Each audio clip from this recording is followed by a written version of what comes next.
단원 FM 청취자 여러분 안녕하세요. 오늘은 여러분께 가벼운 질문으로 이야기를 열어볼까 합니다. 만약에 여러분의 출근 시각을 스스로 정할 수 있다면 여러분은 몇 시에 출근하길 원하세요? 저희 방송을 시작하는 오전 10시는 아마 대부분의 직장인들이 일터에서 하루 일과를 시작한 지 이미 1시간 이상은 지난 시각일 텐데요. 출퇴근길에 오를 때마다 지옥철에 몸을 실어야 하는 분들이라든지 지긋지긋한 교통정체를 겪어본 분들이라면 아마 다들 한 번쯤은 이런 상상 해보셨을 것 같아요. 아, 남들보다 1시간만 늦게 출근하면 좋겠다. 아, 진짜 난 1시간만 빨리 퇴근하면 좋겠어. 이렇게 노동자가 법정 근로시간인 일일 8시간, 주 40시간을 준수하면서 자신의 출퇴근 시간을 결정할 수 있는 제도를 시차 출퇴근제라고 합니다. 사실 우리나라 직장인들 대부분은 비록 내가 직접 선택한 것은 아닐지라도 그리고 1년에 단 하루뿐일지언정 시차 출퇴근을 경험해 보긴 했을 겁니다. 바로 대학 수학능력시험 당일이죠. 그래도 이날 하루는 평소보다 좀 느긋하게 출근했던 기억들이 다들 있으시지 않나요? 실제로 지난해 11월 대학 수학능력시험일 아침 1시간 늦은 10시 출근에 대한 데이터를 분석해 본 결과 차량 통행 속도가 3.8%에서 6.3% 증가해서 도로 혼잡이 어느 정도 개선됐다는 보고서도 나왔더라고요. 고용노동부가 2022년 조사한 결과에 따르면 기업 5곳 중 한 곳은 이미 시차 출퇴근제를 시행하고 있다고 합니다. 그럼 아마도 청취자 여러분들 중에서도 시차 출퇴근제로 근무하는 분들이 계시겠죠? 어쨌든 우리나라 기업들 상당수는 이른바 9to6 근무체제를 유지하는 곳이 아직도 많습니다. 다시 말하면 대부분의 직장인들이 하루 24시간 중 3분의 1은 자는 데 사용하고 3분의 1은 회사에서 보낸다는 얘기잖아요. 여기에 매일 집에서 회사까지 왕복하는 출퇴근 시간까지 고려하면 사실상 하루 8시간이 아니라 출퇴근하는데 1시간씩만 잡아도 10시간을 직장 생활로 보내는 셈이나 마찬가지죠. 이렇게 우리나라 직장인들 상당수는 9to6 근무제를 직장 생활의 기본값으로 받아들인 채 살아가고 있는데요. 게다가 정시 출퇴근이 보장되지 않는 회사도 너무 많죠. 아마 안산 지역 노동자들 중에서도 그런 분들이 꽤 계실 겁니다. 예를 들어서 조기 출근해서 공식적인 업무 시작 전부터 벌써부터 작업장이나 사무실을 청소하고 정리정돈 한다든지 아니면 직원들끼리 다 같이 체조하고 조회를 한다든지 제가 알기론 이렇게 규정된 근무 시간 외에 공짜 노동을 강요하는 회사가 작은 사업장일수록 정말 많다고 들었거든요. 그런데 이렇게 무급 조기 출근이나 잔업을 강요하는 건 노동법에서 정한 노동시간을 위반한 불법입니다. 사실 9to6라는 노동시간 개념도 20세기 현대사회의 기업이나 조직에서 받아들인 하나의 제도일 뿐입니다. 한국에서도 9to6가 정착된 시기는 비교적 최근인 2004년경이었다고 하죠. 그리고 1955년부터 1960년 사이엔 출퇴근 시간을 1시간 당기는 서머타임제를 실시했던 적이 있었고요. 좀 더 시간을 거슬러 올라가서 조선시대에는 계절에 따라 출근은 오전 5시부터 9시, 퇴근은 오후 3시에서 7시 사이에서 달라졌다고 합니다. 고용노동부가 2017년 12월 발행한 체계적인 유연근무제 도입 운영을 위한 매뉴얼에서는 유연근무제에 대해서 이렇게 소개하고 있거든요. 유연근무제는 근로자와 사용자가 근로시간과 근로장소 등을 선택, 조정하여 일과 생활을 조화롭게 하고 인력 활용의 효율성을 높일 수 있는 제도라고 합니다. 여기서 떠오르는 한 단어가 있죠. 청취자 여러분은 어떤 단어가 떠오르시나요? 바로 앞서 정부 매뉴얼에서도 나온 것처럼 일과 생활의 조화 혹은 균형을 의미하는 워라밸이라는 말인데요. 이쯤에서 워라밸, 즉 워크 앤 라이프 밸런스의 본뜻을 한 번쯤 되새겨봐야 하지 않을까요? 일과 삶의 균형을 도모한다는 말은 결국 노동자에게 적정한 노동시간과 자유로운 여가시간을 모두 보장한다는 말일 겁니다. 그리고 이것을 가능하게 하려면 일과 여가시간을 배분하고 통제할 수 있는 시간 주권이 노동자에게 주어져야 합니다. 월담의 노동의 수다 41번째 방송은 시차 출퇴근제와 노동자의 시간 주권에 대한 이야기로 열어보았습니다. 오늘 함께 들으실 첫 곡은 추억 돋는 노래죠. 2000년대 초반 유행했던 미니홈피 대문을 장식하는 BGM으로 널리 쓰였던 그런 곡 중 하나로 저는 기억하는데요. 일본의 일렉트로니카 듀오 하바드의 클린 앤 더티로 시작합니다.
예, 노래 듣고 오셨고요. 자, 이번에는 공단 노동자들의 주요한 소식들을 전해주는 코너죠.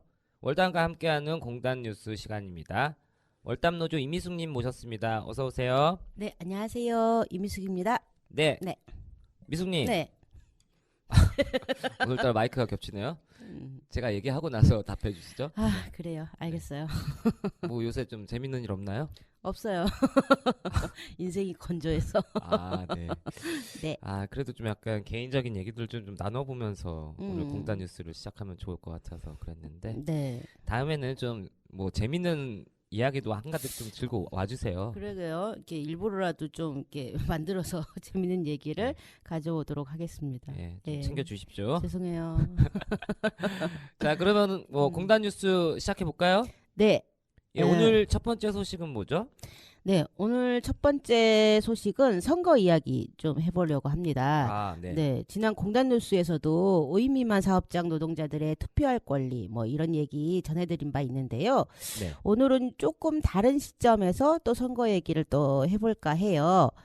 혹시 용현님은 총선 선거 운동 기간에 좀 시끄럽다 뭐 이런 생각 안 드셨어요? 아우, 저는 제가 있는 사무실이 물레동에 있는데 네. 그 앞에서 선거 방송 차량이 왔다 갔다 하면서 음. 뭐 음악도 크고 네. 선거 운동원들 뭐 마이크 잡고 얘기를 하는데 뭐 일손이 안 잡힐 정도로 시끄러웠습니다. 그래요. 그런 소리가 이게 그래도 이제 선거 운동이라고 하면은 이걸 들으라고 하는 거잖아요. 들렸어요? 귀에 들어오던가요? 일단 듣고 싶지 않아요. 제가 뭐 지지하는 후보도 딱히 없고 해가지고 이게 그게 다 모든 게 다 소음으로 들렸어요. 그렇군요. 네. 이 방송을 들으시는 국회의원분들 정말 섭섭하겠네요. 반성하셔야죠. 뭐 제대로 된 네. 공약을 들고 나오고 얘기하셔야지. 참. 그래요. 네. 이게 그렇죠. 그리고 저는 또 한 가지가 네. 이 동네방네 곳곳에 걸려 있는 이 현수막들 보면서 환경 문제가 좀 걱정되더라고요. 맞아요. 이게 선거 끝나면 저 쓰레기들 다 어쩌나 하고요. 예. 특히 뭐 이렇게 좀 이렇게 건물 한쪽 면을 다 채울 정도로 이렇게 만들어서 대형으로 걸려놓은 현수막 보면서 그런 생각이 좀 더 들었던 것 같아요. 뭐 나중에 재활용이나 뭐 이런 거 잘하면 좋을 텐데 갑자기 어떻게 처리하는지 궁금해지더라고요. 예. 네. 그 얘기 때문에 저도 이제 드릴 음. 말씀이 음. 이게 제가 알기로는 이제 재활용률이 그리 높지 않다고 들었거든요. 그러니까 네. 지난 21대 총선이랑 네. 그리고 지난 대선 때 현수막 재활용률이 모두 25%에도 미치지 못했다고 해요. 그렇군요. 그래서 환경부에 따르면 2028년부터 2022년까지 18년부터겠죠? 2018년이요. 28년은 아직 안 왔으니까요. 빨리 2028년을 맞고 싶어서. 네. 2018년부터 2022년까지 지난 5년간 선거 기간 동안 그 폐현수막 발생량이 네. 13,985톤에 이른다고 합니다. 뭐 엄청난 수치겠죠? 네. 그래서 이번 22대 총선 이후 수거된 현수막은 260만 장 이상으로 추정된다고 하더라고요. 그렇군. 그러니까 재활용률이 높지 않은 이 현수막이 선거가 끝날 때마다 대부분 이제 소각장으로 가는 거죠. 그럼 여기서 발생하는 환경 오염이 가장 심각한 문제인데 주 성분이 플라스틱 합성 섬유라서 네네. 이걸 매립을 해도 썩지 않고 태우면 유해 물질이 나오게 됩니다. 그 기후 변화 행동 연구소에 따르면요. 10제곱미터 크기의 현수막 한 장당 발생하는 온실가스는 이산화탄소 환산량을 보면 어쨌든 6.28kg이 나온다고 하고 네. 이는 승용차 한 대가 약 4,400km 이상 달려야 발생하는 온실가스 배출량이라고 하니까 엄청 심각한 거죠. 진짜 심각하군요. 네. 그냥 막연하게 이게 환경오염 될 것 같다라고만 생각했는데 용혜님 말씀 들으니까 진짜 현수막 이거 심각한 문제인 것 같아요. 맞아요. 예. 그리고 이미 뭐 미국이나 독일 같은 데에서는 이제 거리 현수막이나 벽보 같은 걸 거의 쓰지 않고 선거를 치른다고 해요. 그래서 뭐 우리나라도 스마트폰 이게 보급률이 거의 100% 가깝잖아요. 그렇죠. 그러니까 굳이 현수막을 고집할 필요가 없어 보이긴 합니다. 예. 때가 어느 때인데. 그러게요. 예. 그래서 다시 본론으로 돌아오면요. 어, 지금까지 본론이 아니었나요? 네, 본론이 본론이 맛보기였군요. 아니었습니다. 네, 네. 깜짝. 네, 아무튼 이처럼 22대 국회의원 선거운동으로 이제 동네 골목길까지 떠들썩하던 몇 주를 보냈잖아요. 그쵸. 예. 그런데 이게 노동자들 한 12만 명이 일한다는 이 바늘공단에는 후보를 선전하는 방송 소리 하나 들리지 않더라고요. 혹시 들어보셨어요? 저도 생각해 보니까 그랬네요. 음. 저도 이제 공단 지역에서 선거운동 방송을 들어보진 못한 것 같아요. 뭐 여러분들 다 아시다시피 안산시는 반월공단을 만들면서 함께 조성된 공단 배후 도시잖아요. 그렇죠. 안산시민의 다수가 이곳 공단에서 생계를 이어나가고 있기도 하고요. 그런데 왜 여기는 국회의원 후보들이 찾아오지 않는 거죠? 글쎄요, 저도 묻고 싶은 점입니다. 예. 근데 이제 뭐 지난 공단 뉴스에서 또 말씀드렸다시피 많은 노동자들이 투표할 권리를 온전히 누리지 못한다고 했었잖아요. 네네. 그렇죠? 공휴일을 유급으로 보장받지 못하는 뭐 5인 미만 사업장이 특히 그렇고요. 결국 표가 되지 못하는 공단 노동자들을 굳이 만나러 오지 않은 거 아닐까 뭐 그런 기분이 그냥 들어요. 막연히 그냥. 그런데 중요한 건 이게 후보들을 후보들이 공단 노동자들 찾아서 이제 오는 것보다 사실 정책 공단 노동자의 노동 조건에 대한 문제나 공단의 노후 환경 문제 뭐 이런 것들에 대해서는 전혀 선거 쟁점이 되지 못한다고 하는 거예요. 그래서 이번에도 정책으로 이런 것들을 좀 이렇게 내놓은 후보를 보지 못한 것 같아요. 예, 저도 그 노동 조건 개선을 핵심 선거 공약으로 내세운 후보는 여태까지 잘 보지 못한 것 같아요. 그리고 또 특히 공단 지역 경우에는 공단에서 일하는 노동자뿐만 아니라 지역 주민에게도 영향을 미치는 중요한 문제들이 있잖아요. 네, 그렇죠. 그런데 이런 고민을 주요 공약으로 내세웠던 후보를 잘 찾아보기가 힘들었던 것 같아요. 네, 맞습니다. 저도 안산에 살고 있지만 안산 지역 후보 중에서도 이 바늘공단의 문제를 가지고 주요 정책 공약으로 내세운 후보를 보지 못했던 것 같아요. 아니면 제가 관심 있게 못 봤거나 아무튼 그렇습니다. 만약에 그런 그거를 정책을 낸 후보가 있었다라면 죄송합니다만 아무튼 그렇습니다. 그래서 오늘 금속노조에서 총선을 며칠 앞두고 출마하는 후보들에게 정책 질의를 했다라고 해서 그 이야기를 좀 소개를 해드릴까 합니다. 그게 이미 이제 4월 3일날 선거 전에 발표를 한 거라서 좀 늦은 감이 있지만 그래도 좀 생각해 볼 만한 점이 있어서 그 결과를 소개해 드릴까 해요. 네. 금속노조가 이제 산업단지를 포함하고 있는 선거구 35곳에 출마한 후보 101명과 주요 조선소가 있는 선거구에 출마한 후보 28명에게 그곳에서 일하고 있는 노동자의 노동 조건 개선 등에 관한 정책 질의서를 보냈다고 합니다. 그 결과 노동자들의 이제 질의에 성실하게 응답한 후보들은 산업단지 소재 선거구 후보 23명 그리고 조선소 소재 7개 선거구 후보 9명에 불과했다고 합니다. 네. 그러니까 답변서를 보내지 않았다는 거는 사실상 후보들 중에 자신이 출마한 지역의 주요 산업을 지탱하고 있는 산업단지라든지 조선소에서 일하는 노동자에 대해서 그런 정책적 고민이 없었다는 거잖아요. 네, 그렇죠. 그러면 그 후보들은 과연 국회의원으로서 자격이 있는 건지 저는 좀 의심스럽거든요. 주로 어떤 내용이 정책 질의서에 담겼던 거죠? 네. 산업단지와 조선소 등에서 만연한 다단계 하도급 관행이나 그 원청교섭 그리고 산업단지 정책, 노동자들의 노동권 보장 등에 관한 질문이었다고 합니다. 네. 그래서 뭐 일단은 질의서에 답변서를 보낸 후보들은 그래도 성실하게 답변을 해주셨어요. 먼저 다단계 하도급 금지에 관한 질문 등에 대해서는 모두 이제 그 금지해야 된다라고 동의를 했고 하청업체 노동자들이 원청회사와 교섭할 수 있도록 하는 제도 개선에는 여기에도 물론 이제 동의하는 의견서를 보내왔다고 합니다. 이것들은 뭐 조선소와 관련한 질문이었긴 하지만 공단 노동자들에게도 매우 관련이 높은 질문들이었죠. 그렇죠. 네. 네. 조선소 내 그 화두급 관행이라고 하는 게 노동자들 노동 조건을 열악하게 만들고 또 고용을 불안정하게 만드는 그런 구조적인 원인이잖아요. 그렇죠. 이거는 반드시 풀어내야 하는 문제인데 후보들의 동의는 어떻게 생각하면 매우 당연한 것 같아요.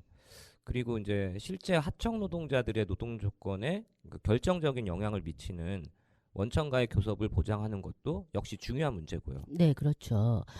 그리고 산업단지와 관련해서는 기업들과 노동자들 간의 공동 노사협의회와 공동 산업안전보건위원회 구성에 대해서 모두 동의를 했다고 합니다. 이런 질문도 보내셨나 봐요. 네. 예. 그리고 작은 사업장이 밀집한 공단 지역의 특성을 고려한 질문 같은 이런 질문에 대해서도 모두 이제 이렇게 제도 개선이 필요하다라는 의견을 보내왔다고 합니다. 또 산업단지에 관한 정책을 수립하고 집행하고 점검하는 과정에서 노동자들이 참여해야 된다는 점, 그리고 작은 사업장 노동자들의 권리 사각지대를 해소하기 위해서 근로기준법을 개정해야 된다는 점에 대해서도 공감을 표해 주셨다고 합니다. 네. 그렇군요. 다 동의를 해주셨네요. 네, 그렇죠. 일단은 답변서를 보내오신 예, 분이니까요. 예. 뭐 정답이 정해져 있는 거니까 뭐 음. 당연히 취지는 공감한다고 얘기할 수는 있는데 어쨌든 그 22대 총선에서 노동자의 목소리를 뭐 대변하겠다고 이렇게 나선 분들이 있을 거고 그런 분들이 사실상 답변하신 분들 뭐 많지 않다고 했잖아요. 네. 그러니까 그렇게 많지 않은 상황에서 어찌됐든 정책 질의서에 답변을 한 후보들이 계신 거고 그분들이 누군지는 모르겠지만 혹시라도 이제 당선이 되셨다면 그래서 국회에 입성하셨으면 꼭 말씀하신 대로 실천을 해주셨으면 좋겠습니다. 네, 그렇죠. 실천해 주십시오.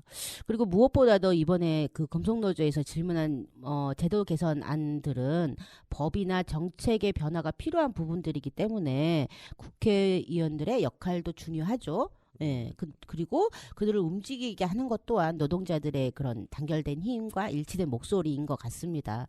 예, 다단계 하도급 금지, 그리고 하청 노동자에 대한 원청의 사용자 책임, 그리고 작은 사업장에 대한 근로기준법 적용, 일터의 운영과 관련한 정책에 대한 노동자의 개입 등은 모두 우리 노동과 관련된 중요한 요구들입니다. 그래서 선거 결과와 무관하게 계속 노동자들이 요구하면서 싸워나가야 할 부분이란 점도 기억했으면 좋겠습니다. 네. 알겠습니다. 네. 그러면 네. 노래 한 곡 듣고 가시죠. 그럴까요? 네. 네. 내가 그때 너 잡았더라면 너와 나 지금보다 행복했을까. 마지막에 너 안아줬다면 어땠을까. Yo, check. 나의 사랑 옛사랑 가끔 난 너의 안부를 속으로 묻는다. 그리고는 혼자씩 웃는다. 희미해진 그때 기억을 빈잔에 붓는다. 잔이 차고 넘친다. 기억을 마신다. 그 기억은 쓰지만 맛있다. 그 시절 우리의 도수는 거의 웬만한 독주보다 높았어. 보고 또 봐도 보고팠어. 사랑을 해도 서로에게 고팠어. 목 말랐어. 참 우리 좋았었는데 헤어질 일이 없었는데. 왜 그랬을까. 그땐 사랑이 뭔지 몰랐어. 사랑이 사랑인 줄 몰랐어. 혼자서 그려본다. 헤어지지 않았더라면 어땠을까. 내가 그때 널 어땠을까. 잡았더라면 어땠을까. 너와 난 지금보다 행복했을까. 어땠을까. 마지막에 널 어땠을까. 안아줬다면 어땠을까. 너와 난 지금까지 함께 했을까. 우리 같이 꼴딱 밤새 맞지 않았지. 홀딱 잠게 창문을 닫지. 우리는 마치 창밖의 참새처럼 잠들기 싫어하는 애처럼 초등학생처럼 아무도 없는데 아무도 모르게 아무도 못 듣게 귀 속에 말을 해. 그 시절 우리의 온도는 거의 저 밑에 적도보다 높았어. 썩났어. 감기도 아닌 것이 열났어. 온몸에 어디든 귀를 갖다 대면은 맥박 소리가 귓가에 그날의 너의 소리가. 왜 그랬을까. 그땐 사랑이 뭔지 몰랐어. 사랑이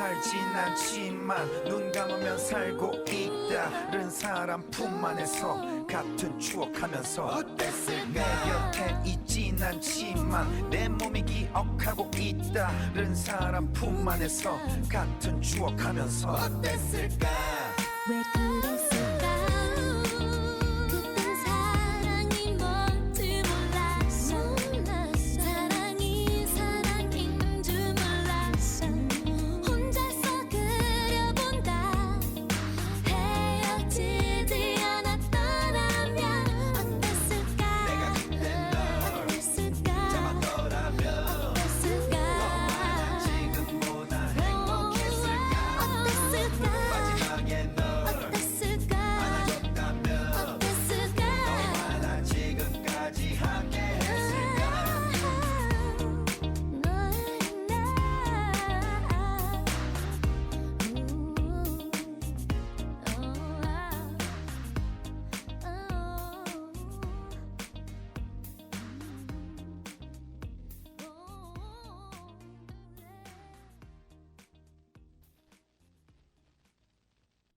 자, 노래 듣고 오셨고요. 미숙님, 네. 그러면 이제 두 번째 소식 궁금한데요. 네. 뭘까요? 두 번째 소식은 산업단지 재생사업 관련한 소식입니다. 국토교통부. 발음이 이런 발음이 잘 안 돼요. 예. 국토교통부. 예. 아무튼 국토교통부가 산업단지 재생사업지구 활성화를 위한 사업을 추진 중에 있습니다. 이 재생사업은 노후화된 산업단지의 경쟁력을 높이기 위한 것으로 재생사업지구 내 제조뿐만 아니라 문화, 편의, 지원 기능을 강화해서 청년과 청담 산업 정말 이게 네. 발음이 그래요. 예. 청담 산업 유입이 많은 혁신 공간으로 전환해 간다는 목표로 진행되는 청취자 사업입니다. 여러분, 네. 양해해 주시기 바랍니다. 그래도 아유, 무슨 말씀인지는 다 알아들으시죠? 죄송합니다. 네, 그래서 그간 그 국토교통부가 공모 방식으로 이 사업들을 진행을 쭉 하고 있었나 봐요. 네. 근데 이제 좀 더 지속적인 사업이 되도록 정기 공모가 아닌 상시 공모로 전환을 한다고 합니다. 그래서 공모에 선정되면 컨설팅을 통해 계획을 수립하고 타당성 검증을 거쳐 활성화 구역으로 지정된다고 해요. 네. 이게 지정이 되면 건폐율과 용적률이 최대 한도까지 허용되고 그리고 용지 매각 수익을 재투자해야 하는 의무가 면제되는 게 있나 봐요. 그래서 이런 각종의 특례가 주어진다고 합니다. 네. 그래서 반올시아공단 역시 이러한 사업이 시행될 수 있는 재생사업지구로 지금 지정되어 있습니다. 네.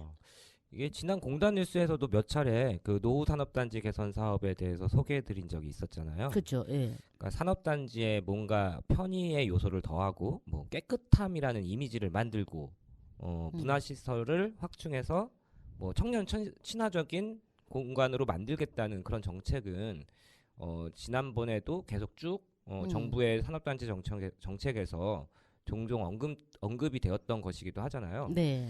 이번에는 뭐 또 다른 사업인가 보죠? 글쎄요, 그 노후화된 곳, 제조 공장만 들어서는 곳이 아니라는 이미지를 이제 벗어나기 위해서 문화와 편의 기능이 확충된, 그래서 청년 노동자들이 찾아올 수 있는 곳으로 변화시키겠다.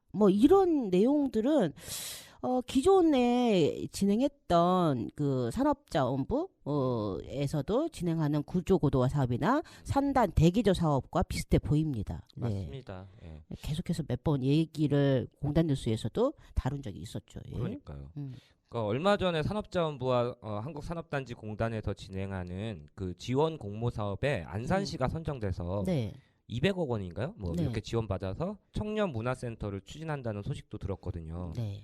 그러니까 안산 스마트 허브 내에 있는 청년 노동자 비중이 실은 이제 전국 평균보다 낮은 13.9%라고 하거든요. 네. 그렇게 이제 낮게 나타난 데 따른 정책이라고 하더라고요. 네.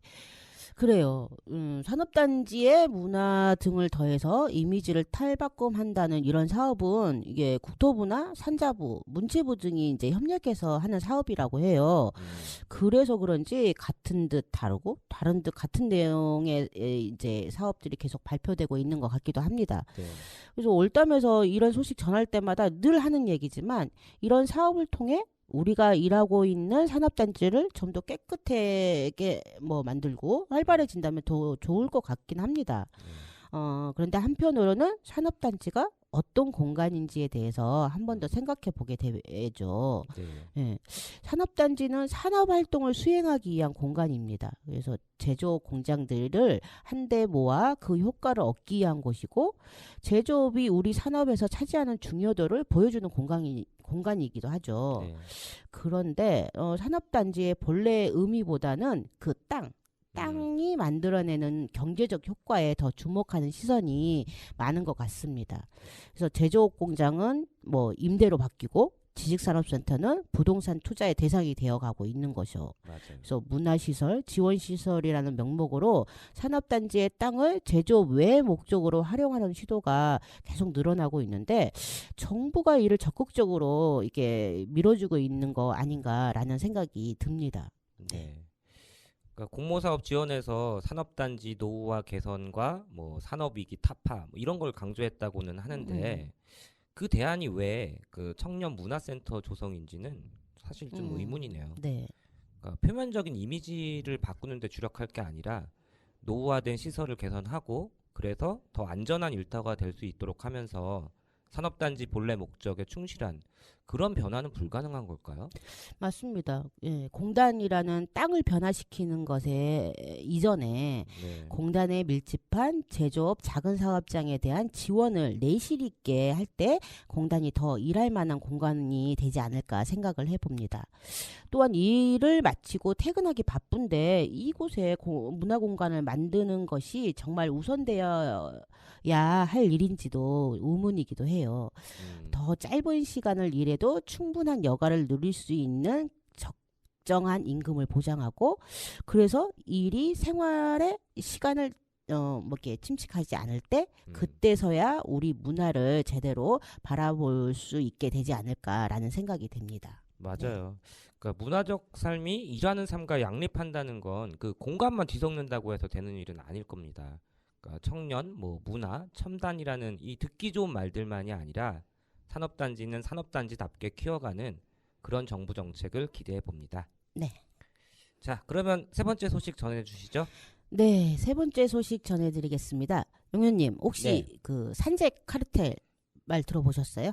아우 그럼요. 네. 뭐 윤석열 정부 들어서 뭐 카르텔 얘기를 너무 많이 해가지고 정부가 이런 얘기를 너무 많이 하니까 아마 많은 대다수 국민들이 알고 계실 거라고는 생각하는데 근데 원래 이 카르텔이라는 용어가 네. 사전적 의미를 보면요 이제 어떤 집단의 부정한 행위 뭐 이런 걸 뜻하더라고요. 그렇죠. 그런데 이거를 산업재해에 붙여서 이야기하는 걸 보고 저는 진짜 황당하고 놀랐습니다. 네.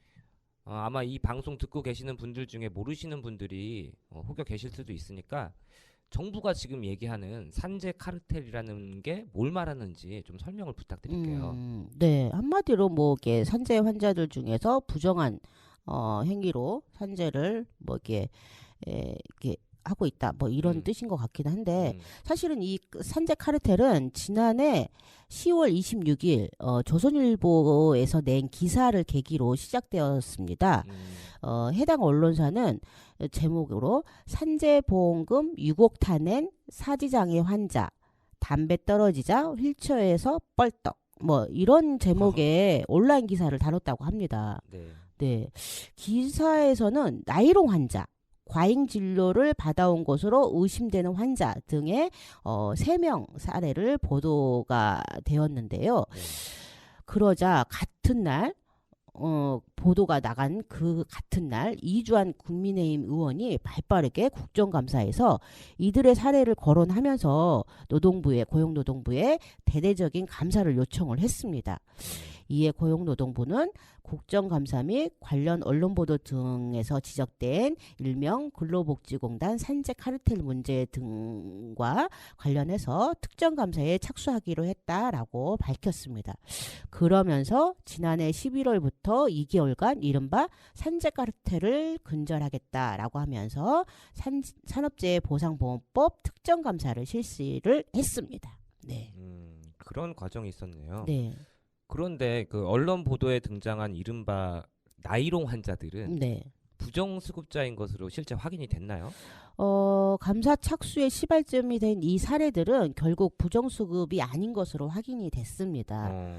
사실상 보수 언론의 산재 환자에 대한 도덕적 해이몰이에 정부가 부안해동한 것이죠. 그러나 이 특정 감사의 여파는 심각했습니다. 네.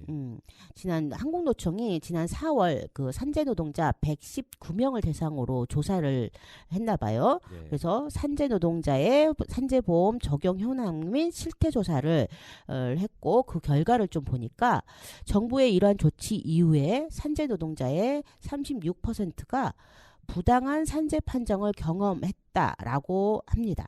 그리고 뭐 이게 산재 판정부터 요양 정결, 재요양 승인 지연 등까지 산재 보상 전반에 어려움을 겪고 있는 것으로 드러났습니다. 네. 와, 그럼 결국 고용노동부가 일부 산재보험 부정수급 사례를 빌미로 해서 산재 노동자 보호를 약화시킨 셈이네요. 네. 그 조사 결과 좀 자세히 알려주실 수 있을까요? 네, 이번 설문에 응답한 산재 노동자의 36.1%가 고용노동부의 특정감사 이후 부당한 산재 판정을 경험했다고 답을 했고요. 네. 39%가 갑작스럽게 산재 요양이 종결되었다고 합니다. 그리고 재요양 승인이 늦어지는 경우도 19.5%로 확인됐습니다. 네. 특히 산재 요양이 종결된 응답자의 경우 80%가 경제적인 어려움을 겪고 있어서 부당한 산재 판정이 노동자들의 생계에 직접적인 영향을 미친 것으로 보입니다. 그 명확한 근거도 없이 산재 노동자들을 뭐 카르텔 집단으로 특정하고 장기 요양 환자들을 나이롱 환자로 강제로 분류해서 실시한 이번 그 특정 감사로 인해서 무고한 산재 환자까지 피해가 확산되고 있는 거군요. 네. 그러고 보면 그 고용노동부가 올해 1월에 산재보험을 개선하겠다고 하면서 제도 개선 TF를 꾸렸잖아요. 네. 그랬는데 그 명단이 뒤늦게 공개가 됐다고 하더라고요. 네, 그렇습니다. 고용노동부는 지난해 이제 산재보험 카르텔을 없애겠다라고 하면서 근로복지공단에 대한 특정 감사를 진행한 이후에 네. 올해 1월 제도 개선을 위한 TF를 꾸렸지만 당사자 동의를 얻지 못했다는 이유로 위원 명단 공개를 거부해 왔습니다. 그렇죠. 예, 산재보상제도 개선 TF는 직업환경의학과, 뭐 산업보건 전문가, 그리고 사회복지학을 전공한 교수 이런 분들을 포함해서 한 8명으로 구성을 했다고 해요. 그래서 TF에서는 산재 신청이나 승인부터 해서 보상제도 개선, 요양제도 개편 등에 관한 논의가 이루어진다고 합니다. 네. 그래서 노동계에서는 공개된 TF 구성위원을 두고 우려의 시선을 보내고 있습니다. 노동계에서 우려의 시선을 보내고 있다. 그게 무슨 이유 때문이죠? 현재 위원들이 그 산재보상 시스템에 보수적인 입장을 지금 보이고 있기 때문입니다. 특히 여기서 실명 얘기해도 되나? 예, 뭐 네. 실제 있는 일이니까요. 그렇죠. 네. 공개된 분들이니까. 네. 예, 김수근 직업환경의학과 박사는 지난해 12월 일자리연대 정책 토론회에 참가해서 업무상 질병의 인과관계 성립에 필수적인 일반적 인과관계에 과학적 증거를 전혀 고려하지 않고 있다라고 말을 한 바가 있습니다. 네. 그리고 같은 TF 위원인 뭐 김양호 울산대 교수도 근거롭게 질환은 추정의 원칙을 적용하기가 가장 까다로운데 이 광범위하게 적용되고 있다라고 비판을 한 바가 있습니다. 그러니까 이들이 이제 대표적으로 부정적 의견을 낸 산재 추정의 원칙은 노동계에서 꾸준히 확대를 주장하고 있는데 이 위원들은 계속해서 축소를 주장하고 있는 입장이기 때문에 좀 약간 우려의 시선들이 있는 것 같습니다. 여기서 이제 청취자 여러분들의 이해를 돕기 위해서 네. 잠깐만 설명을 드리자면 네. 그 산재 추정의 원칙은 산재 신청할 때 작업 기간과 위험 요소 노출량 등 일정한 기준을 충족하면 현장 조사를 생략하고 업무상 질병으로 인정하는 제도죠. 네, 네. 그러니까 노동자의 입증 책임을 좀 완화하고 처리 기간을 단축한다는 그런 취지를 담고 있습니다. 아, 예. 네. 아이고, 설명 감사합니다. 네. 제가 설명을 먼저 드렸어야 되는데. 아유, 예. 그래요. 말씀하신 것처럼 산재 노동자의 빠른 치료를 위해 처리 기간 단축의 의미를 담고 있는 산재 추정의 원칙에 반대하는 위원들이 이제 이처럼 제도 개선 TF에 이름을 올리고 있어서 이후 산재보험이 어떤 식으로 개편이 시도가 될지 눈여겨 봐야 될 것 같습니다. 네. 산재보상보험법 애초 취지는 일하다가 다치거나 병이 생긴 노동자의 업무상 재해를 신속하게, 신속 정확하게 보상하고 그리고 충분히 치료받을 수 있게 하며 재활이나 사회복귀까지 제대로 할 수 있도록 하기 위한 사회보험 제도잖아요. 그렇죠. 예, 이런 법 취지를 정부가 나서서 훼손해서는 안 될 것 같습니다. 네. 네. 일하다가 다치거나 아픈 노동자들에 대해서 정부가 신속하게 지원하는 것을 그런 그 취지를 훼손해서는 안 되겠죠. 네. 그러면 마지막 뉴스까지 가볼까요? 네. 마지막은 중대재해처벌법 이야기를 좀 또 해볼까 합니다. 아, 네. 예, 중요한 얘기죠. 그렇죠. 이게 계속해서 다루고 있긴 한데 지난 4월 1일 중소기업 중앙회에서 이게 이제 물론 중소기업 중앙회뿐만 아니라 그 외에 이제 여러 단체에서 관련 단체에서 305명 을 이제 모집을 해서 헌법재판소에 중대재해처벌법에 대한 헌법소원 심판 청구를 했다라고 합니다.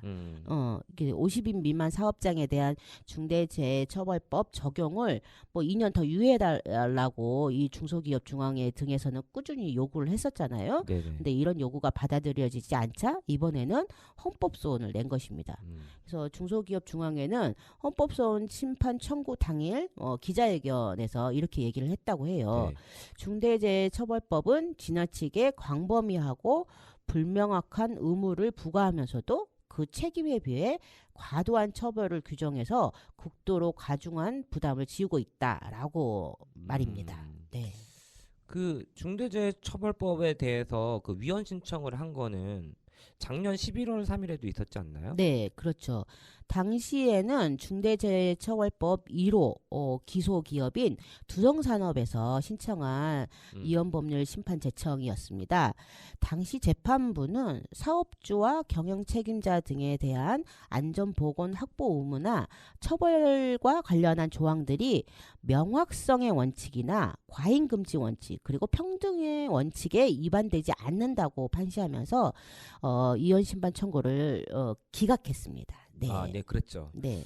당시 이제 재판부가 그렇게 말하면서 뭐 중대재해처벌법은 우리 사회의 부실한 안전관리 시스템을 개선하고 네. 사업주나 경영 책임자에게 보건 및 안전 의무를 부과해 중대재해를 예방하기 위해서 제정됐다라면서 법 개정 취지를 다시 한번 확인했던 것으로 기억합니다. 그렇죠. 정확하게 기억하시네요. 네. 어디 적어 놓으셨어요? 적어놓은 거 보고 얘기하고 있죠. 네. 하시면서. 네. 그래요. 당시 중대재해 없는 세상 만들기 운동본부 등에서는 이 재판부 결정에 대해서 중대재해처벌법 위헌 시비를 말끔히 씻어낸 재판부의 결정이라고 이렇게 한 바가 있어요. 그래서 이 법은 위헌 시비가 생기지 않도록 경영 책임자의 의무를 매우 구체적으로 정해 놓았으므로 충분히 명확하다고 볼 수 있다라고 밝힌 바가 있습니다. 네. 그러니까요. 그러니까 그런 판결이 나온 지 얼마 되지도 않은 지금 또다시 그 헌재의 그 판정을 기다려야 한다는 게 참 어렵네요. 네, 그렇죠. 어떻게 보면 사람의 생명을 지켜내기 위한 법 하나 지키기가 왜 이렇게 어려운지 정말 모르겠습니다. 맞아요. 네. 제정된 지 40년이 넘게 존재하고 있는 산업안전보건법은 기업의 안전보건 조치 의무를 분명하게 규정하고 있어요. 네.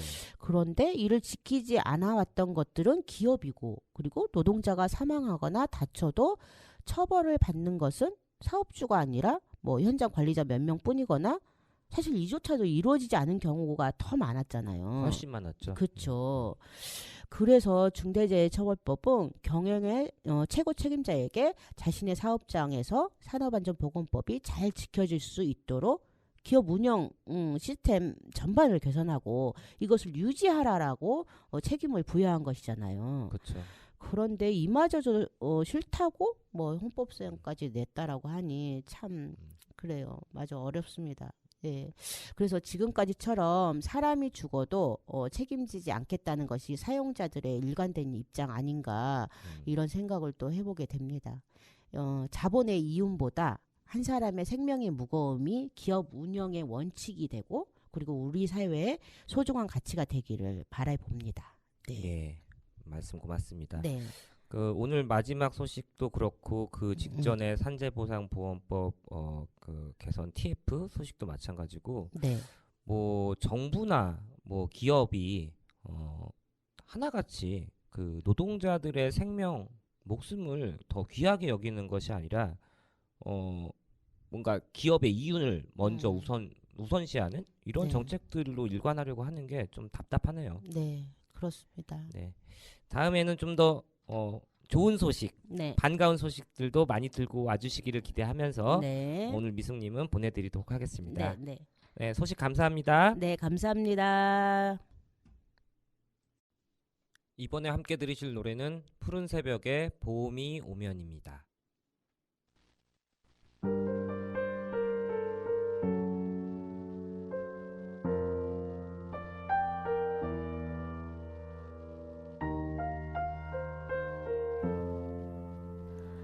봄이 오면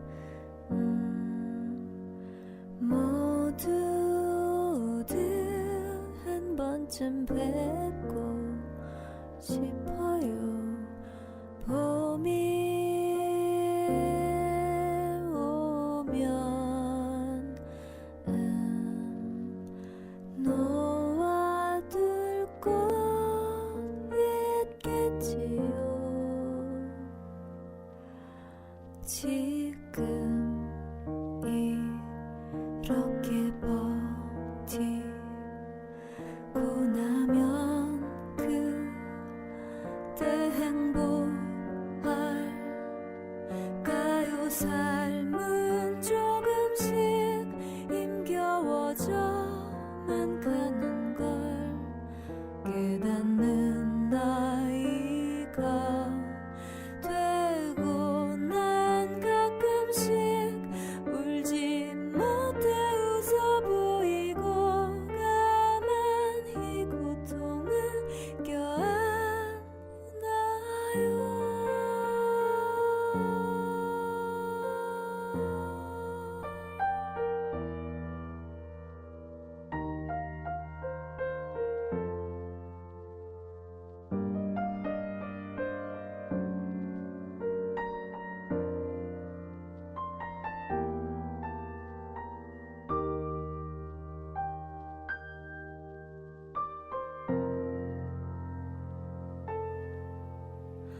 봄이 오면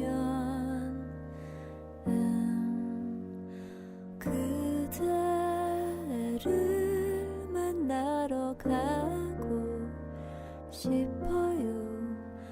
봄이 오면 머무를 곳 있겠지요. 지금 이렇게 버티고 나면 그때 행복할까요?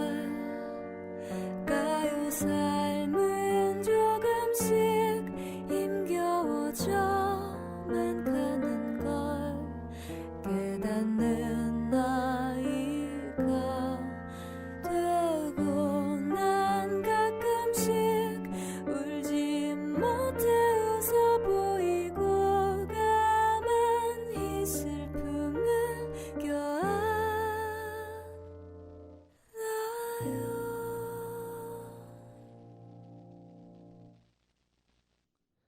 자, 벌써 오늘 여러분과 나누었던 이야기를 천천히 곱씹어 볼 시간인데요. 오늘 방송 첫머리에 말씀드렸던 시간 주권, 다시 말해 노동자의 시간 선택권에 대한 이야기로 돌아와 보겠습니다. 2019년 국제노동기구는 근로시간 배열의 균형을 위한 가이드 보고서를 내면서 역시 노동자의 시간 선택권을 강조했었는데요. 24시간 서비스의 팽창, 성과 단위의 근무 형태가 늘어나는 가운데 언제 어떻게 일할 것인가가 현대사회에서 중요한 화두가 되고 있기 때문입니다. 보고서는 다만 유연근무를 사용자 주도의 유연근무 제도와 노동자 지향의 유연근무 제도로 명확히 구분하면서 노동자 스스로 재량을 가지고 선택할 수 있는 그런 제도를 설계해야 한다고 강조했습니다. 단원 FM 청취자 여러분들도 아마 기억하실 텐데요. 작년에 윤석열 정부는 연장근로 단위기간 확대 등을 골자로 한 근로시간 개편 방안을 내놓으면서 이른바 주 69시간 근무 논란을 자초한 바 있었죠. 그때 당시에도 정부는 노동자의 시간 주권을 강조했지만 실제 고용노동부가 발표한 개편 방안은 사용자 주도의 유연근무에 쏠려 있다는 평가가 많았습니다. 더욱이 우리나라는 고용 형태 등에 따른 노동자의 시간 불평등도 심각한 상황입니다. 1999년 임금 노동자의 하루 평균 유급 노동 시간은 450.8분에서 2019년 341.7분으로 크게 줄었다고 합니다.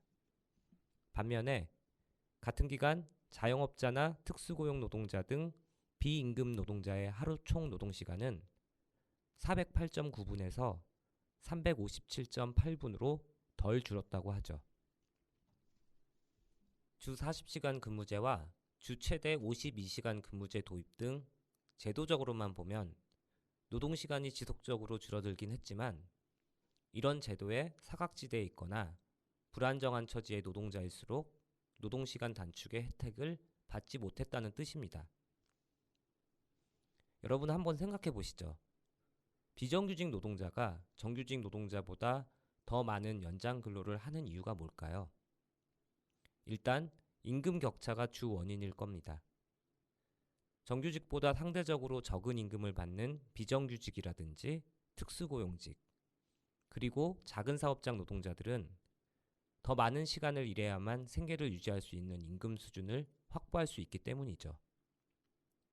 그리고 고용이 불안정한 것도 사업주의 초과근로 요구를 거절하기 어렵게 만듭니다.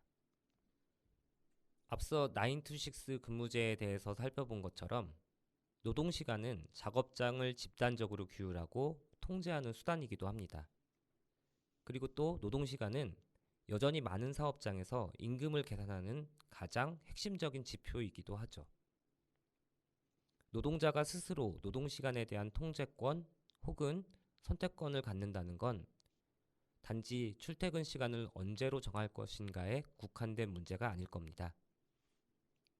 우리나라 노동자들 대다수가 여전히 시간 주권을 갖지 못한 배경에는 적은 노동시간이 곧 회사에 대한 적은 기여를 의미하는 것으로 여겨지고 이것이 적은 보상으로 연결되기 때문입니다.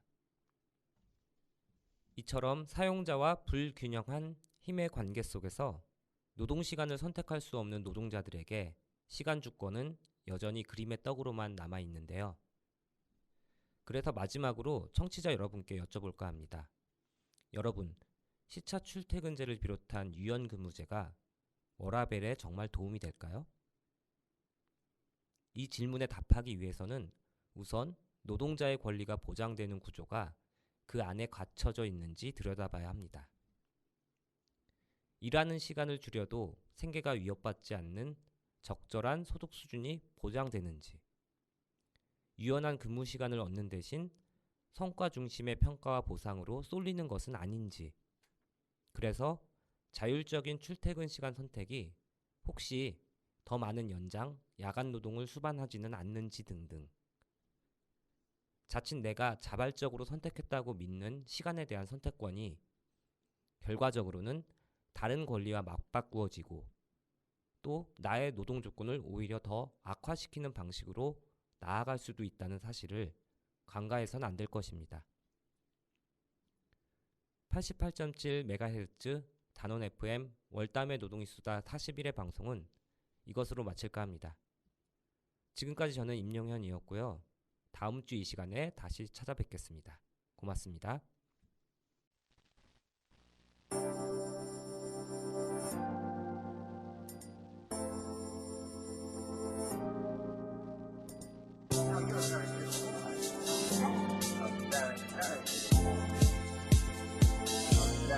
눈을 뜨자마자 처음부터 열어보는 내 마음은 어느새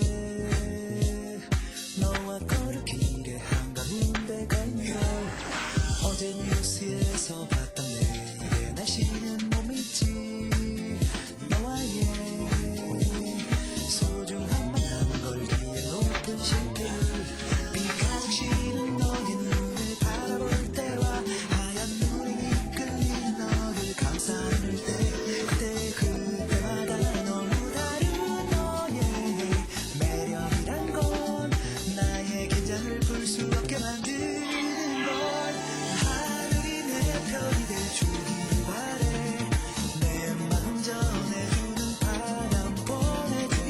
그녀가 나를 볼 땐 맞술 같은 빛 나를 멋있게 비출 때 고백한다. 끄덕인다. 널 안는다. 하늘 본다. 그새 흐뭇하게 웃고 있는 별. 적당한 습도 입맛에 돋고 하지 혀끝에서 감도는 내가 꾸린 메뉴들의 탁월한 자극. 날씨에 나는 음악은 너를 궁금하게 만들지. 누굴까 해박한 내 겸손하게 나의 대답은 따뜻한 날에 드러난 너의 어깨선과 싸늘한 날에 팔을 떨린 너의 입술을. 그때마다 너무 다른 너의 매력이란 건 나의 긴장을 풀 수 없게 만드는 걸. 하늘이 내 편이 돼주길 바래.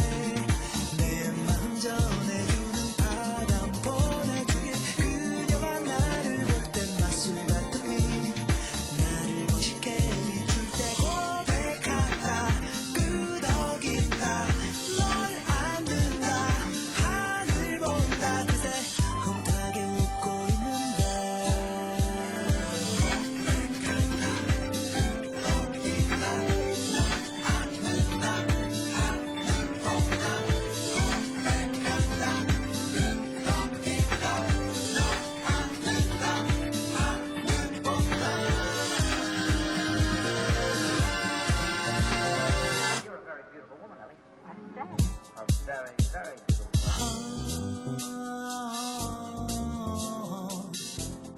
Da da da da.